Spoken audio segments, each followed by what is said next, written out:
Αν γύριζα 6,5 μήνες πίσω, θα άνοιγα ξανά τον Diva Mode. Πέρασαν 6 μήνες και κάτι από τότε που άνοιξα αυτή την πόρτα για πρώτη φορά. Και νομίζω ότι τώρα μπορώ να πω τι σημαίνει να ανοίγεις ένα δικό σου μαγαζί. Δεν είναι αυτό που βλέπετε στα βίντεο, τα ρούχα, οι νέες παραλαβές, οι όμορφες βιτρίνες, όχι. Είναι άγχος, είναι λάθη, είναι μέρες που λες τι πήγα και έκανα.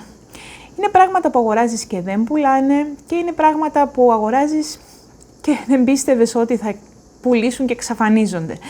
Έμαθα να ακούω περισσότερο τις γυναίκες που μπαίνουν εδώ και λιγότερο αυτό που εγώ θεωρώ ότι θα έπρεπε να θέλουν. Έμαθα επίσης ότι ένα μαγαζί δεν χτίζεται σε μία μέρα, ούτε φυσικά σε 6 μήνες. Χτίζεται μία πελάτησα τη φορά, μία λάθος επιλογή τη φορά, μία σωστή επιλογή τη φορά. Υπήρχαν δύσκολες μέρες, πάρα πολλές. Υπήρχαν στιγμές που φοβήθηκα ότι μπορεί να μην τα καταφέρω, φυσικά. Αλλά υπήρχαν και εκείνες οι στιγμές που μια γυναίκα βγαίνει από το δοκιμαστήριο, κοιτάζεται στον καθρέφτη και λέει «Τελικά μου πάει πάρα πολύ». Και κάπως έτσι θυμάμαι γιατί το ξεκίνησα.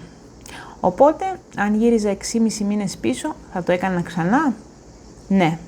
Απλώς αυτή τη φορά θα ήξερα ότι δεν ανοίγω απλώς ένα μαγαζί, αλλά ότι ξεκινάω κάτι που θα πρέπει να μαθαίνω κάθε μέρα.